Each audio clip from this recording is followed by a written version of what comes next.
উপত্যকায় মেঘ পড়ে মানুষ খেকো আগুনে, ভূমধ্য সাগরের স্রোতে রক্ত, দৈত্যাকার হায়েনাদের কুৎসিত হাসিতে কাঁপে বায়ুমণ্ডল। ইসরায়েলি পৈশাচিক হত্যাযজ্ঞে পবিত্র ভূমি পরিণত হয়েছে বিরান ভূমিতে। শোষিতদের অসহায় কণ্ঠে বাঁচার আকুতি, শত সহস্র মাইল দূরেও ভেসে আসে সে আর্তনাদ, নাড়িয়ে দেয় মনুষ্যত্ব বোধকে।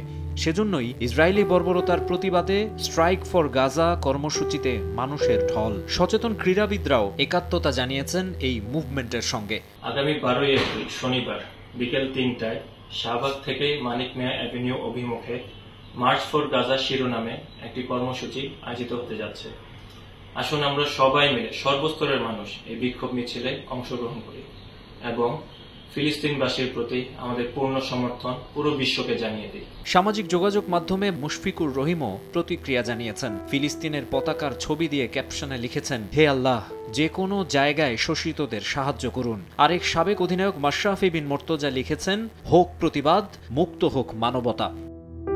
ফিলিস্তিনের ভয়াবহতার বেশ কিছু ছবি কোলাজ করে অফিসিয়াল ফেসবুক পেজের কভার ফটো দিয়েছেন নাহিদ রানা। ধর্মভীরু রিশাদ হোসেন সাহায্য চেয়েছেন সৃষ্টিকর্তার কাছে। পবিত্র কোরআনের সূরা আল মায়েদার কিছু অংশ উল্লেখ করেছেন শরীফুল ইসলাম। আহ্বান জানিয়েছেন অন্যায়ের বিরুদ্ধে গর্জে ওঠার।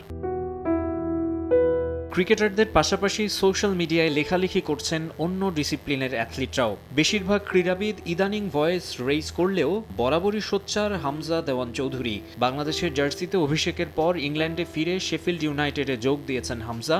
ঈদও উদযাপন করেছেন ইংল্যান্ডে। ঈদের নামাজ আদায়ের সময় ফিলিস্তিনের পতাকা আঁকা ব্রেসলেট পরেছিলেন বাংলাদেশি ফুটবল তারকা। মাকসুম আলম খান, সময় সংবাদ, ঢাকা।